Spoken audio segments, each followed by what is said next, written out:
Greetings and welcome, everybody, to this week's edition of Poly Weekly News. I'm your host, David Danto, and my guest this week is my colleague, Mike One. Mike is on the team that works with customer experience platforms, and let me ask him to introduce himself and kind of explain to us what is a customer experience platform. So, Mike, take it away. Yeah, great. And by the way, thank you so much, David, for having me. Really grateful and thankful for the opportunity to talk to you about something that's near and dear to my heart, and also to talk to our viewers about that here as well. And so just in the way of introductions, so like you said, my name is Mike One. I'm a senior director responsible for software product management for our platforms. To be more specific, it's our customer experience platforms. And you may ask, well, what is that?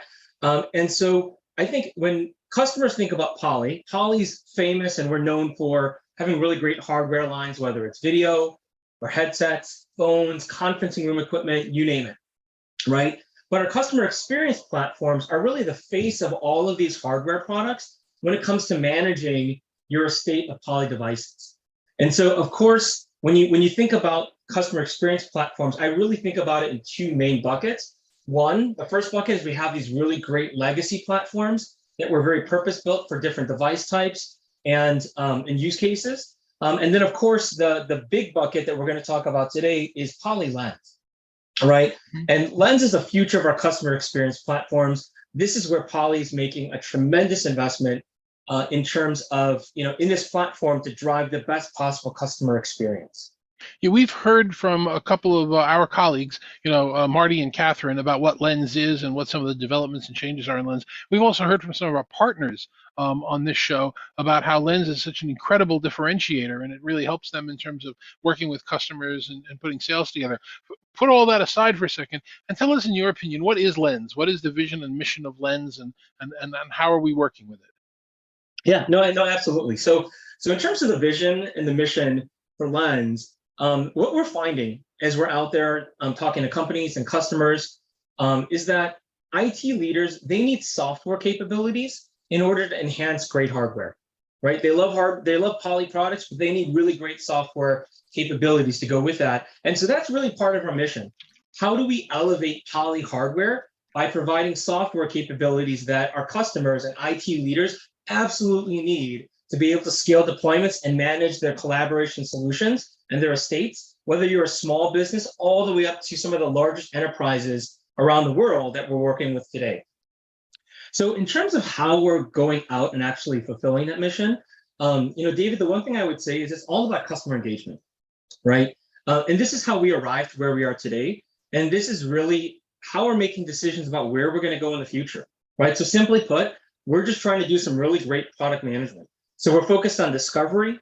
We're focused on getting out in the field, spending time with customers, getting shoulder to shoulder, understanding where they have pain points, and then coming back and working with our engineers and doing some really creative problem solving, right? And so these customer engagements, this is what's driving our roadmap. This is how we're making decisions about where we're going. And so it's really about putting the customer at the center and trying to drive solutions that are really going to meet their needs and solve their pain points. So I won't be able to go into all the details today about the specifics of our roadmap, but I will have a few teasers for you in our conversation today.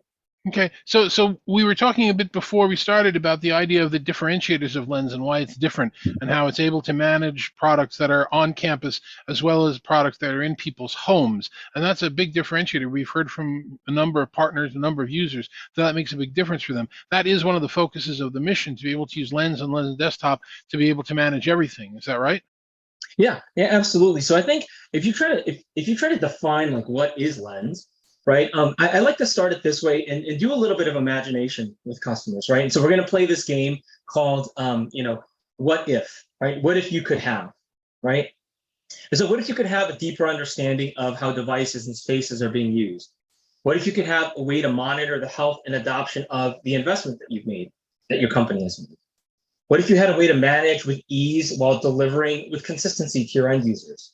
What if you had a way to lower your costs while being even more flexible, right, regardless of what work environment that they're in, as you were referencing earlier? And what if you could do all of this from a single pane of glass in one place, right? And so that's really what Poly Lens is. And to talk a little bit about some of the differentiators, this is what it delivers, right? So at the highest level, Lens is a cloud service that's going to deliver insights and management that's vital to optimizing workplace experiences.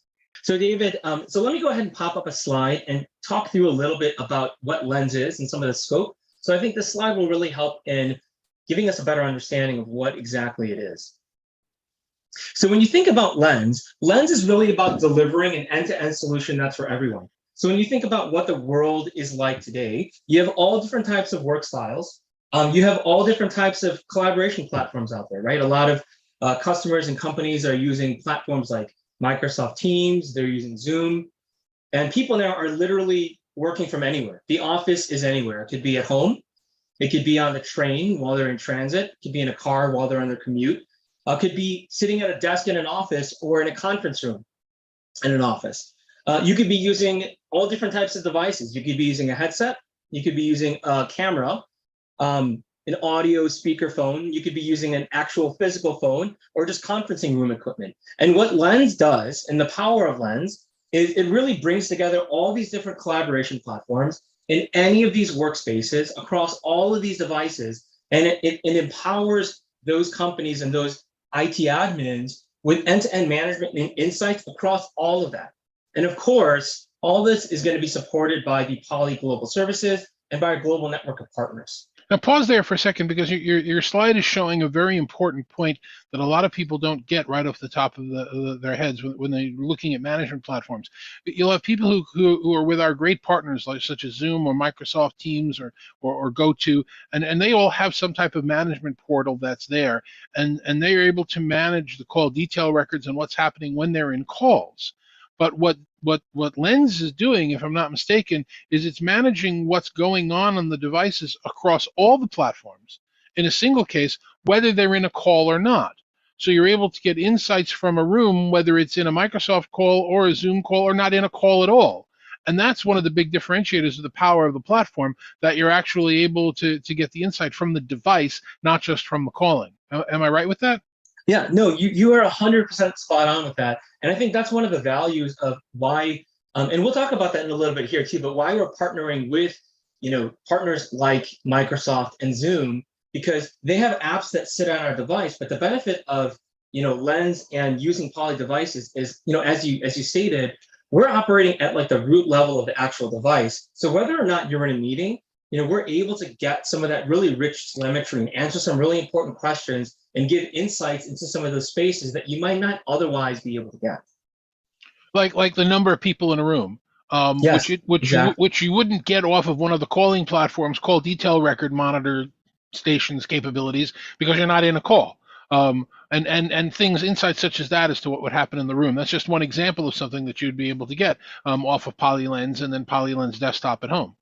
Yeah, absolutely. Absolutely, David. And as we've talked about a number of previous shows, that the home setup, when somebody has a home office and they're working remotely, oftentimes organizations, enterprises will fund the technology one way or another going into the home and completely lose sight of it. You don't know if that headset or if that camera is in use. You don't know if it's working. You don't know if it's updated. You don't know if it was sold on eBay the next day. There's no visibility. And if nothing else, and there is a lot of other things, but if nothing else, Lens is giving you the ability to continuously inventory what you have, even in the home setup. So you always have visibility to what's going on and what its firmware is and the rest of the pieces like that. So that's another major differentiator between us and some of the competition out there, correct? Yeah, no, and I couldn't have said it better. And I think once we get to one of the subsequent slides here, we'll dive into that, because that really is one of the big pain points for our customers out there, especially given what's happened in the past 2 years since 2020. And so we're doing a lot to be able to fix that and address those problems. Okay, keep going. All right.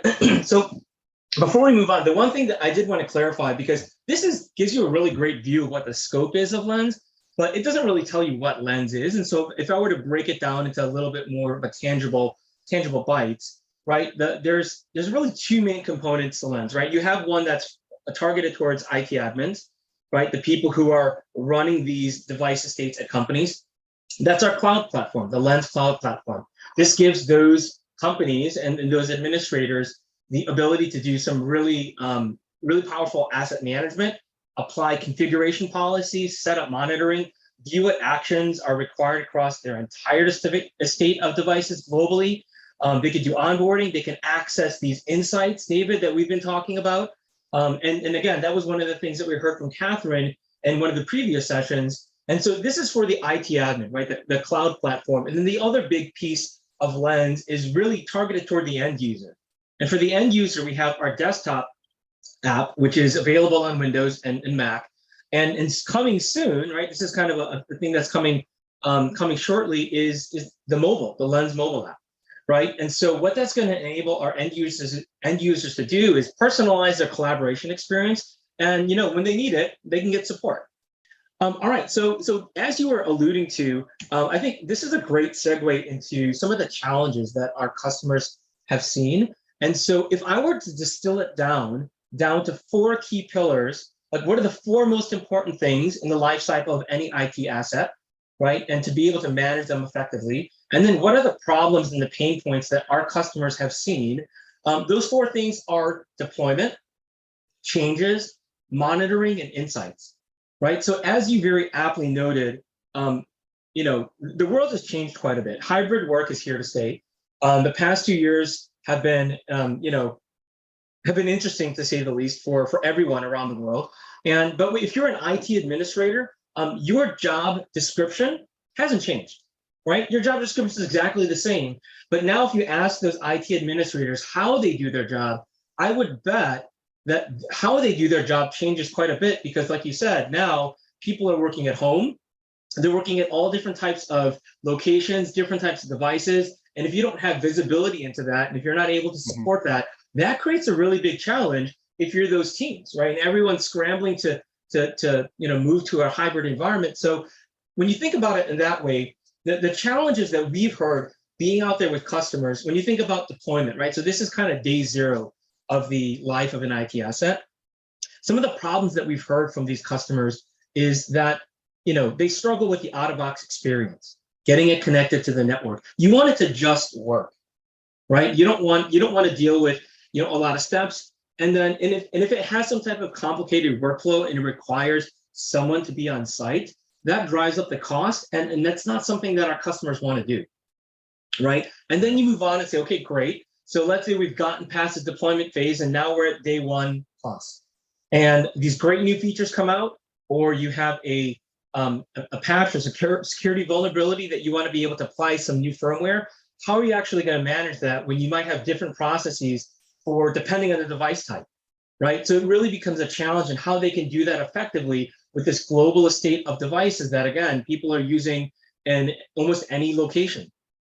Then the next challenge area is in the area of monitoring, right? So just if you think about, a IT admin and, they're getting a barrage of tickets because as end users are reporting them, that's never a great place to be if you don't have monitoring capabilities, because it puts them back on their heels and they're always running to figure out how can we solve this problem, right, and address this for our end users. So really a big pain point. And the last one here that you touched on quite a bit is just insights, right? If you don't have the data, a data-driven strategy to be able to have really intelligent conversations with your business leaders and tell them what utilization looks like. Are your rooms too big? Are they too small? Are they overutilized? Are they underutilized? Do we need more small rooms or big rooms? And you don't have data to back that up and it's just anecdotal. That puts you in a really awkward position. And so when we think about our customers, these have been the top 4 areas and the challenges that have surfaced with our customers.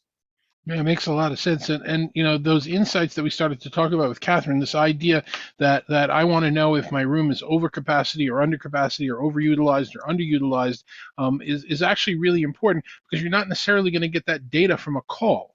You'll know that you were in a call. Maybe you'll know the number of people participating in a call, but you won't know that earlier that day you had 19 people crowded in a room for 6 because they weren't in the call in that platform or they weren't in a call at all. And that's why getting the raw data right from the endpoint is something that's very important. You can't beat the data, David. Awesome. So then give us a little bit of insight, a little bit of hints as to what the next things are that are coming up on the platform.